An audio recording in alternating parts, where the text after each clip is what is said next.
नमस्कार दोस्तों, स्वागत है आपका आज के मुख्य समाचारों में। दोस्तों यहां पर आपको देखने को मिलेंगी सुबह से लेकर शाम तक की तमाम बड़ी खबरें, मुख्य समाचार, ब्रेकिंग न्यूज अपडेट्स के रूप में। तो दोस्तों आप सभी लोगों से रिक्वेस्ट है इस वीडियो को ज्यादा से ज्यादा लाइक और शेयर करें।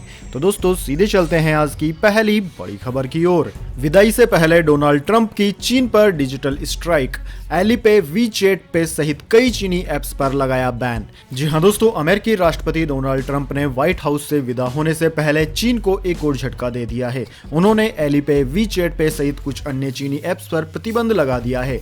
अमेरिका ने बैन की वजह बताते हुए कहा कि ये ऐप्स यूजर्स की जानकारी चीन की कम्युनिस्ट सरकार को सौंप सकते हैं। राष्ट्रपति चुनाव में हार के बाद से अब तक डोनाल्ड ट्रंप चीन के खिलाफ कई कदम उठा चुके हैं। लिहाजा दोस्तों संभव है कि 20 जनवरी से पहले ऐसे कुछ और निर्णय भी लिए जा सकते हैं जो कि चीन के लिए घातक होंगे। दोस्तों व्हाइट हाउस की तरफ से जारी बयान में कहा गया है कि प्रतिबंध संबंधी कार्यकारी आदेश अगले 45 दिनों में प्रभावी हो जाएंगे। यहां दोस्तों गौर करने वाली बात यह है कि चीनी ऐप्स पर बैन लगाने से पहले डोनाल्ड ट्रंप प्रशासन ने नवनिर्वाचित राष्ट्रपति जो बाइडेन से कोई चर्चा नहीं की है। इसके बाद दोस्तों अगली बड़ी खबर, लव जिहाद कानून की संवैधानिकता जांचेगा सुप्रीम कोर्ट, लेकिन स्टे लगाने से इनकार, यूपी उत्तराखंड सरकारों को नोटिस जारी। जी हां दोस्तों, यूपी और उत्तराखंड में लव जिहाद कानून के मामले में बुधवार को सुप्रीम कोर्ट में सुनवाई हुई। इस दौरान सुप्रीम कोर्ट ने याचिकाएं स्वीकार करते हुए दोनों राज्य सरकारों को नोटिस जारी कर इस मामले में जवाब मांगा है। दोस्तों यूपी में लव जिहाद अभी सिर्फ एक अध्यादेश है, जबकि उत्तराखंड में ये 2018 में कानून बन चुका है। उत्तर प्रदेश और उत्तराखंड में लव जिहाद कानून के तहत अगर कोई व्यक्ति किसी को लालच देकर, भटकाकर या फिर डरा धमकाकर धर्म बदलने को मंजूर करता है तो उसे 5 साल की सजा हो सकती है। लेकिन कुछ सामाजिक कार्यकर्ताओं और संगठनों ने इसे सुप्रीम कोर्ट में चुनौती दी है। उनका कहना है कि इस कानून के जरिए पुलिस और सरकार प्रेम करने वाले लोगों को और अपने माँ बाप की मर्जी के बिना शादी करने वालों को परेशान कर सकती है। साथ ही यह भी आरोप है कि इसके जरिए सिर्फ अल्पसंख्यकों को टारगेट किया जा रहा है। इसके बाद दोस्तों अगली बड़ी खबर, चीन ने दिखाई दादागिरी, डब्ल्यूएचओ की इस महामारी जांच की टीम को देश में नहीं दी एंट्री। जी हां दोस्तों, चीन की दादागिरी का एक नमूना दुनिया के सामने फिर पेश हो गया है।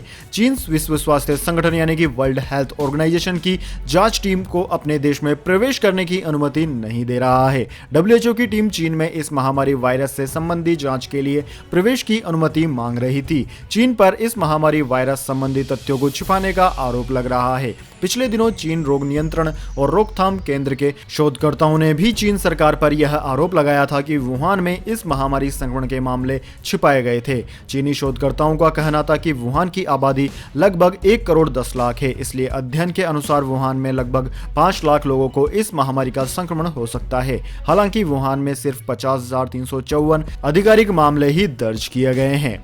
इसके बाद दोस्तों अगली बड़ी खबर, बर्ड फ्लू पर गिरिराज सिंह का बड़ा बयान, बोले ये भारत के नहीं यूरोप के पक्षियों का रोग है। जी हां दोस्तों, इस महामारी के बाद अब एक और नई महामारी आ गई है जिसका नाम है बर्ड फ्लू। इसने दहशत बढ़ा दी है। दोस्तों बर्ड फ्लू धीरे धीरे देश के बड़े हिस्से को अपनी चपेट में ले चुका है। अब तक 6 राज्यों में बर्ड फ्लू के मामले सामने आए हैं। इस बीच दोस्तों केंद्रीय मंत्री गिरिराज सिंह का बड़ा बयान सामने आया है। उन्होंने कहा है कि बर्ड फ्लू भारत के नहीं बल्कि यूरोप के पक्षियों का रोग है। उन्होंने कहा कि लोगों में बर्ड फ्लू का संक्रमण नहीं है, लेकिन फिर भी हमें सावधानी रखने की जरूरत है। केंद्रीय मंत्री ने मीट के शौकीनों से मीट अंडे को अच्छे से पकाकर खाने का आग्रह किया है।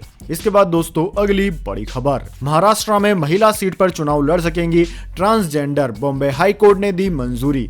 जी हां दोस्तों, बॉम्बे हाई कोर्ट की औरंगाबाद पीठ ने एक ट्रांसजेंडर को ग्राम पंचायत का चुनाव महिलाओं की श्रेणी में लड़ने की अनुमति दी है। इसके साथ ही अदालत ने कहा है कि ऐसे लोगों को लिंग चयन का अधिकार है। न्यायमूर्ति रविंद्र गुप्ता की एकल पीठ ने 2 जनवरी को एक याचिका पर यह फैसला दिया। यह याचिका अंजलि गुरु ने दायर की थी। इस याचिका में रिटर्निंग अधिकारी के 31 दिसंबर 2020 के फैसले को चुनौती दी गई थी। रिटर्निंग अधिकारी ने जलगांव जिले में ग्राम पंचायत चुनाव के लिए याचिकाकर्ता का पर्चा रद्द कर दिया था क्योंकि वह ट्रांसजेंडर थी। इसके बाद दोस्तों अगली बड़ी खबर, पाकिस्तान सुप्रीम कोर्ट ने हिंदू मंदिर के पुनर्निर्माण का किया आदेश, मौलवी से वसूली जाएगी राशि। जी हां दोस्तों, पाकिस्तान के सुप्रीम कोर्ट ने मंगलवार को खैबर पख्तूनख्वा में 1 सदी पुराने हिंदू मंदिर के पुनर्निर्माण का आदेश दिया है। इस मंदिर को पिछले सप्ताह तहस नहस कर दिया गया था। पाकिस्तान के मुख्य न्यायाधीश गुलजार अहमद ने अंतर्राष्ट्रीय स्तर पर देश की हो रही शर्मिंदगी का हवाला देते हुए अधिकारियों को आदेश दिया कि मंदिर की मरम्मत में लगने वाली राशि तोड़ने वालों से ही वसूली जाए। पाकिस्तान के खैबर खैबर पख्तूनख्वा क्षेत्र में भीड़ ने एक हिंदू मंदिर में तोड़फोड़ कर आग लगा दी थी। दोस्तों 100 साल से भी ज्यादा पुराना यह मंदिर खैबर पख्तूनख्वा के करख जिले के टेरी गांव में स्थित है। इस मंदिर में एक हिंदू धर्मगुरु की समाधि भी थी। हिंदू समुदाय के कुछ लोगों ने स्थानीय अधिकारियों से मिलकर इसके जीर्णोद्धार और मरम्मत कराने की अनुमति ली थी, जिससे नाराज होकर कुछ स्थानीय मौलवी और जमीयत उलेमाए इस्लाम पार्टी के समर्थकों के नेतृत्व में भीड़ ने मंदिर के पुराने ढांचे के साथ साथ चल रहे निर्माण कार्य को भी ध्वस्त कर दिया था। इसके बाद दोस्तों अगली बड़ी खबर, 8 जनवरी को देश के सभी जिलों में होगा इस महामारी वैक्सीनेशन का ड्राई रन। जी हां दोस्तों, देश में इस महामारी वैक्सीन की तैयारियां जोरों पर चल रही है। केंद्र सरकार की तरफ से साफ किया जा चुका है कि आम लोगों तक वैक्सीन पहुंचने की पूरी प्लानिंग कर ली गई है। अब दोस्तों खबर आ रही है कि 8 जनवरी को देश के सभी जिलों में इस महामारी की वैक्सीनेशन का ड्राई रन किया जाएगा। दोस्तों आपकी जानकारी के लिए बता दें, हाल ही में सीरम इंस्टीट्यूट ऑफ इंडिया और भारत बायोटेक की वैक्सीन को इमरजेंसी यूज की अनुमति दी गई है। इसके बाद दोस्तों अगली बड़ी खबर, किसान आंदोलन का 42वां दिन, सुप्रीम कोर्ट ने सरकार से कहा स्थिति में कोई सुधार नहीं, किसानों की हालत समझते हैं। जी हां दोस्तों, किसान आंदोलन का बुधवार को 42वां दिन था। कृषि कानूनों को रद्द करने की अर्जी पर सुप्रीम कोर्ट में सुनवाई 11 जनवरी तक टल गई है। Justice S.A. बोबडे की बेंच ने सोलिसिटर जनरल तुषार मेहता और अटॉर्नी जनरल के वेणुगोपाल ने से कहा कि स्थिति में कोई सुधार नहीं है। साथ ही कहा कि हम किसानों की हालत समझते हैं। कृषि कानून रद्द करने की अर्जी एक वकील ने लगाई है। दोस्तों केंद्र सरकार की तरफ से कोर्ट में पेश हुए सोलिसिटर जनरल और अटॉर्नी जनरल ने कहा कि किसानों से अच्छे माहौल में बातचीत हो रही है। हो सकता है कि आने वाले समय में कोई नतीजा निकल जाए, इसलिए फिलहाल सुनवाई करना ठीक नहीं होगा। कोर्ट ने इस बात को मान लिया और सुनवाई सोमवार तक के लिए टाल दी गई। साथ ही कहा है कि किसानों से बातचीत जारी रखें। इसके बाद दोस्तों अगली बड़ी खबर, अखिलेश यादव ने कहा इस महामारी का टीका लगाने के नकली अभ्यास में बीजेपी सरकार के इंतजाम की असली सच्चाई खुल गई। जी हां दोस्तों, उत्तर प्रदेश में मकर संक्रांति से शुरू हो रहे इस महामारी के टीकाकरण के लिए मंगलवार को पूरे प्रदेश में ड्राई रन किया गया ताकि खामियों को दुरुस्त किया जा सके। इस दौरान वाराणसी में इस महामारी वैक्सीनेशन के लिए ड्राई रन की तैयारियों की पोल उस समय खुल गई जब सरकारी कर्मचारी वैक्सीन को साइकिल से लेकर अस्पताल पहुंचे। उधर मामले पर समाजवादी पार्टी के राष्ट्रीय अध्यक्ष अखिलेश यादव ने योगी सरकार पर निशाना साधा है और लापरवाही से बचने की सलाह दी है। दोस्तों अखिलेश यादव ने ट्वीट किया कि इस महामारी के टीकाकरण लगाने के नकली अभ्यास में भाजपा सरकार के सरकारी इंतजाम की असली सच्चाई खुल गई है। जिस वैक्सीन को लगाने से पहले खराब होने से बचाने के लिए ठंडे बक्से में जल्दी से जल्दी एक जगह से दूसरी जगह पहुंचाना सबसे बड़ी जरूरत है, उसके लिए सरकार ऐसी जानलेवा लापरवाही न करे। इसके बाद दोस्तों जान लेते हैं पूरी दुनिया और भारत में क्या है इस महामारी की स्थिति। तो दोस्तों सबसे पहले बात कर लेते हैं भारत की। तो दोस्तों भारत की बात की जाए तो भारत में इस वक्त तक इस महामारी के संक्रमितों का आंकड़ा 1,03,74,000 को पार कर गया है, जबकि दोस्तों इस महामारी से मरने वालों की संख्या 1.5 लाख को पार कर गई है। दोस्तों इस महामारी का सबसे ज्यादा असर महाराष्ट्र पर हुआ है। महाराष्ट्र में 19.5 लाख से ज्यादा संक्रमित मरीज अब तक सामने आ चुके हैं। वहीं दोस्तों इसके बाद में कर्नाटक, आंध्र प्रदेश, तमिलनाडु, केरला, दिल्ली, उत्तर प्रदेश, वेस्ट बंगाल, ओडिशा, राजस्थान, तेलंगाना, छत्तीसगढ़, हरियाणा आदि राज्यों का नाम आता है। इसके बाद दोस्तों बात कर लेते हैं क्या है पूरी दुनिया की स्थिति। दोस्तों पूरी दुनिया की बात की जाए तो पूरी दुनिया में इस महामारी के संक्रमितों का आंकड़ा 8 करोड़ को पार कर गया है, जबकि दोस्तों इस महामारी से सबसे ज्यादा प्रभावित देश अमेरिका है। अमेरिका में अब तक 2,11,00,000 से ज्यादा संक्रमित मरीज सामने आ चुके हैं, जबकि दोस्तों दूसरा नंबर भारत का है और तीसरा नंबर ब्राजील का है। ब्राजील में 78 लाख से ज्यादा संक्रमित मरीज अब तक सामने आ चुके हैं। वहीं दोस्तों इन तीनों देशों के बाद में Russia, Britain, France, Turkey, Italy, Spain, Germany, Colombia, Argentina, Mexico, Poland, Iran, South Africa, Ukraine आदि देशों का नाम आता है। इसके बाद दोस्तों अगली बड़ी खबर, मौसम समाचार। पंजाब, हरियाणा और जम्मू कश्मीर में बारिश, सामान्य से अधिक हुआ पारा। जी हां दोस्तों, पंजाब और हरियाणा में बुधवार को बारिश हुई और न्यूनतम तापमान सामान्य से अधिक दर्ज किया गया। मौसम विज्ञान विभाग यानी कि इंडियन मेट्रोलॉजी डिपार्टमेंट ने यहां बताया है कि दोनों राज्यों की साझी राजधानी चंडीगढ़ में न्यूनतम तापमान 13.6 डिग्री सेल्सियस रिकॉर्ड किया गया, जो सामान्य से 8 डिग्री सेल्सियस अधिक था। हरियाणा के अंबाला में न्यूनतम तापमान 11.9, हिसार में 11.8 दर्ज किया गया है। वहीं दोस्तों पंजाब के अमृतसर में न्यूनतम तापमान 12 डिग्री सेल्सियस रहा। वहीं दोस्तों दूसरी ओर जम्मू कश्मीर के जम्मू में पिछले 3 दिनों से हो रही मूसलाधार बारिश ने जनजीवन अस्त व्यस्त कर दिया है। बुधवार को शहर में 24 घंटे में 50.1 मिमी बारिश हुई। इसके बाद दोस्तों रुक करते हैं आज की अगली बड़ी खबर का। Gold silver price today. सोने के आज भाव में आई गिरावट। जी हां दोस्तों, सोने और चांदी के भाव में लगातार 2 दिन की तेजी के बाद आज नरमी आई है। MCX पर सोना और चांदी आज चौथाई से 1% की गिरावट पर आ गए हैं। वहीं दोस्तों दूसरी ओर बात की जाए दिल्ली सराफा बाजार की, तो दिल्ली सराफा बाजार में 10 ग्राम सोने का दाम 54,700 रुपए प्रति 10 ग्राम पर रहा 24 कैरेट गोल्ड का। वहीं दोस्तों शुद्ध चांदी की बात की जाए तो शुद्ध चांदी 70,200 रुपए प्रति किलोग्राम पर रही है। इसके बाद दोस्तों अगली बड़ी खबर, पेट्रोल डीजल प्राइस टुडे। 29 दिन बाद बढ़ गए पेट्रोल और डीजल के दाम। जी हां दोस्तों, पेट्रोल डीजल की कीमतों में लगातार 29 दिन बाद बढ़ोतरी हुई है। इससे पहले पेट्रोल डीजल की कीमतों में लगातार 48 दिनों तक बढ़ोतरी नहीं हुई थी दोस्तों। फिर 20 नवंबर को रेट बढ़ना शुरू हुए। इस दौरान रेट 17 बार बढ़ गई थी, लेकिन फिलहाल 29 दिनों से रेट में कोई बढ़ोतरी नहीं हुई थी और आज एक बार फिर पेट्रोल और डीजल के दामों में इजाफा कर दिया गया है। दोस्तों आज पेट्रोल के दाम में 17 पैसे की बढ़ोतरी कर दी गई है और अब पेट्रोल दिल्ली में 83 रुपए 97 पैसे प्रति लीटर पर पहुंच गया है। जबकि दोस्तों डीजल की बात की जाए तो डीजल में 50 पैसे से ज्यादा की बढ़ोतरी की गई है और अब डीजल दिल्ली में 74 रुपए 12 पैसे प्रति लीटर का हो गया है। इसके बाद दोस्तों अगली बड़ी खबर, बढ़ेगी भारतीय नौसेना की ताकत, युद्धपोतों पर तैनात होगा अमेरिका का खतरनाक हथियार। जी हां दोस्तों, चीन से जारी सीमा विवाद के बीच भारतीय नौसेना की ताकत बढ़ने वाली है।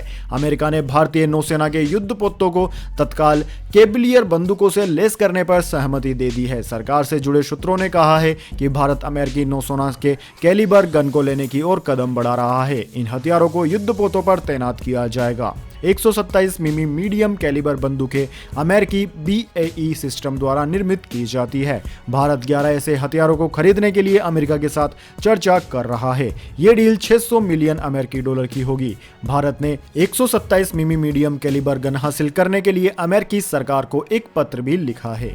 इसके बाद दोस्तों अगली बड़ी खबर, IT से पूछताछ पर रॉबर्ट वाड्रा बोले, केंद्र पर सवाल उठे तो हर बार मुझे निशाना बनाया गया। जी हां दोस्तों, बेनामी संपत्ति मामले में आयकर विभाग ने बीते 2 दिनों तक लगातार रॉबर्ट वाड्रा से पूछताछ की। अपने ऊपर हो रही कार्रवाई से नाराज वाड्रा लगातार केंद्र सरकार पर आरोप लगा रहे हैं। बुधवार को उन्होंने न्यूज 18 से बातचीत के दौरान भी सरकारी एजेंसियों के गलत इस्तेमाल की बात कही। इस दौरान वाड्रा ने कई मुद्दों पर बात की। दोस्तों बुधवार को वाड्रा ने कहा कि जब भी एजेंसियों ने मुझे बुलाया है मैंने हमेशा सहयोग किया है। मुझे लगता है कि सरकारी एजेंसियों का गलत इस्तेमाल हो रहा है। इस दौरान उन्होंने कहा कि प्रियंका किसानों के बारे में बात करती है। जब भी केंद्र सरकार घिरती नजर आती है तो मुझे निशाना बनाया जाता है। उन्होंने बताया कि 2300 डॉक्यूमेंट अब तक मैंने विभिन्न एजेंसियों को सौंपे हैं। 13 बार ईडी के दिल्ली दफ्तर गया। एक ही सवाल बार बार किए जाते हैं, सभी जवाब रिकॉर्ड हुए हैं फिर भी। इसके बाद दोस्तों अगली बड़ी खबर, इंडिया वर्सेस ऑस्ट्रेलिया। ऑस्ट्रेलिया को बड़ा झटका देने की तैयारी में BCCI। तीसरे टेस्ट के बाद घर लौट जाएगी टीम इंडिया। जी हां दोस्तों, भारत और ऑस्ट्रेलिया के बीच गुरुवार से सिडनी में तीसरा टेस्ट मैच खेला जाएगा। इसके बाद सीरीज का आखिरी और चौथा मैच 15 जनवरी से ब्रिस्बेन में खेला जाना है, मगर ब्रिस्बेन में चौथे टेस्ट के आयोजकों पर बहस जारी है। दरअसल बीते दिनों ऐसी खबर आई थी कि कड़े क्वारंटीन नियमों के चलते टीम इंडिया ब्रिस्बेन में चौथा टेस्ट नहीं खेलना चाहती, जिसके बाद इस मुद्दे पर एक नई बहस छिड़ गई। तीसरे टेस्ट से पहले जहां यह मामला ठंडा होता नजर आ रहा था, वहीं अब खबर आ रही कि ब्रिस्बेन टेस्ट क्वारंटीन पर BCCI क्रिकेट ऑस्ट्रेलिया को एक अल्टीमेटम जारी करने की तैयारी कर रहा है। दरअसल दोस्तों टीम इंडिया इस दौरे के लिए ऑस्ट्रेलिया रवाना होने से पहले दुबई में 14 दिन और यहां पर पहुंचने के बाद 14 दिन क्वारंटीन रही थी और मीडिया रिपोर्ट्स के मुताबिक टीम इंडिया दौरा समाप्त होने से पहले एक और बार क्वारंटीन नहीं होना चाहती। इसी वजह से BCCI ने क्रिकेट ऑस्ट्रेलिया से ब्रिस्बेन में भारतीय टीम के लिए नो आइसोलेशन सुनिश्चित करने या फिर तीसरे टेस्ट के बाद ही सीरीज खत्म करने के लिए कहा है। इसके बाद दोस्तों अगली बड़ी खबर, भारत के साथ ही 10 यूरोपीय देशों में भी फैला बर्ड फ्लू। जी हां दोस्तों, भारत में इस महामारी वायरस के संक्रमण के साथ ही बर्ड फ्लू भी तेजी से पैर पसार रहा है। पिछले कुछ दिनों में इस खतरनाक वायरस के कारण सैकड़ों पक्षियों की मौत हो चुकी है। देश के 5 राज्यों में इसके फैलने की पुष्टि हो चुकी है। अब इसे लेकर राज्य सरकारों में हड़कंप मचा हुआ है। इसके प्रसार को कम करने के लिए हर जरूरी कदम उठाए जा रहे हैं। वहीं बर्ड फ्लू सिर्फ भारत में ही नहीं बल्कि दोस्तों 10 यूरोपीय देशों में भी फैल चुका है।